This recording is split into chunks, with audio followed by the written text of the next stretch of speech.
Hello, Paul is the best for UK here, and welcome to this video. In this video I'm going to be looking at Elite. This is the last in my BBC Micro Game of Day series. So let's start the game. This is the world famous Elite, the BBC Micro Model B version right here. Now you got your Commander Jameson. It tells you some information like the present system, hyperpace system, condition. I'm docked in a space station at the moment. Got a front pulse laser fitted as well, as you can see right here. 100 credits in cash. You can buy and sell cargo and stuff. And you got your inventory screen as well. Now as you can see, the chart's massive. It's like the world cosmos here. Galactic chart 1. And you can go to a more local chart, which I shall do.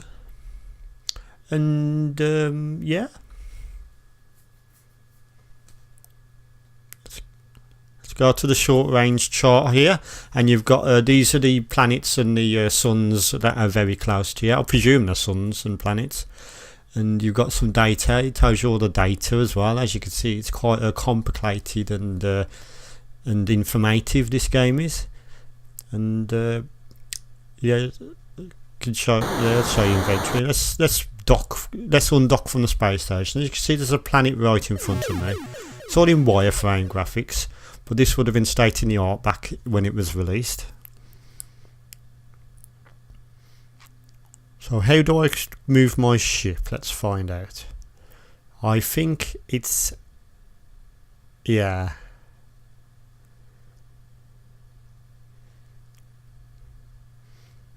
So yeah, so you can go down, you can swirl left and right, turn left and right, you can shoot as well, and yeah, so it's like a sort of cockpit in my spaceship. Would have been incredible back in the day. Would have soared your imagination, just flying in space back in that day when we was used to Pac-Man and Space Invaders. It would have been amazing.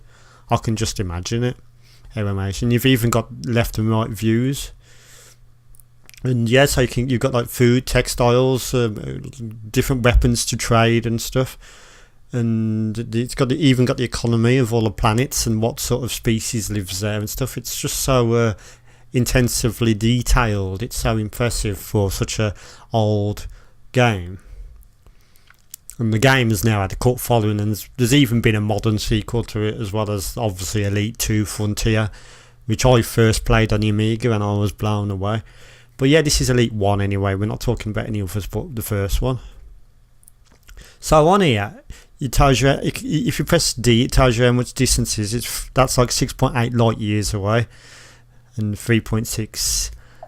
Yeah, so it tells you all the distances to each of the different astral bodies or stars and planets and stuff, and it even tells you how far they are on the galactic chart. So obviously space is, as you know, space is gigantic, and even just this small distance from this planet to my location. I'm trying to do a hyperspin and it won't do it until I undock from the space station. So let's come out the space station, go back onto the chart, and let's try a hyperspace. So you press H for hyperspace, and we're going to hyperdrive to that new location. Now as you can see, I am in the new location. I've just travelled 3.6 light years in a matter of seconds. So yeah, there's the new body. I think that's a planet as well. You can see like it's spinning with the circle going around, which I presume it's like to emulate it spinning in the wireframe graphics. So yeah, so this is a sort of like a vector based sort of experience, a bit like using a Vectrex in a way, I suppose you could say. I suppose I did that to try and keep the speed up, because obviously these old processors couldn't render 3D at any sort of speed, but when it was just wireframe it could render quite quickly. I wouldn't even call it rendering actually, but it could do it quite smoothly and fastly at a decent sort of frame rate. So I'm not entirely sure. You'd have to like read the manual or something if you don't know how to play this, which I haven't done, so I'm not exactly sure what I'm supposed to be doing. I'm probably supposed to be finding other races to trade, make friends with, and maybe shoot enemies and stuff. That looks like a sun, because as you can see, that's a solid colour and it's like sort of glowing almost. That's quite a good effect, so that's probably a sun for a guess.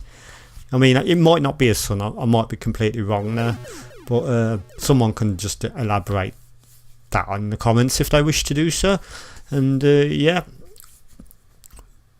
very impressed with this one. You can change the speed, you've got all your meters and stuff on your spacecraft at the bottom, and that red circle there is a big local radar, so if there's any enemies detected they should show up on there.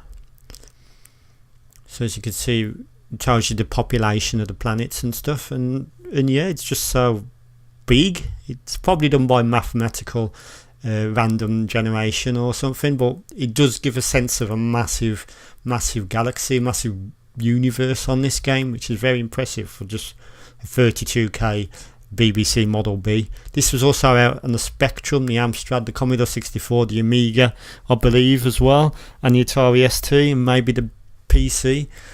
And it's just so impressive, so really well made, and if you like a bit of space exploration and you want to do it in retro style as I would have done back in 1980s, early 80s, this is the way forward. This is Elite, and this is a masterpiece.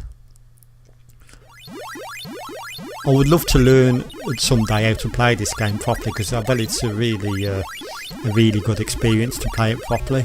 And like I said, I haven't read the manual, I haven't even looked at YouTube videos on it or anything. I've just learned that D is for distance on the keyboard, and on the chart H is for hyperspace or hyperdrive, whatever it's called.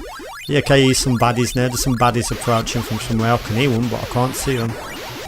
They're on the radar at the bottom. And yeah, so that's Elite on the BBC Model B, and I'm going to be giving this one 10 out of 10. Woo! Goodbye.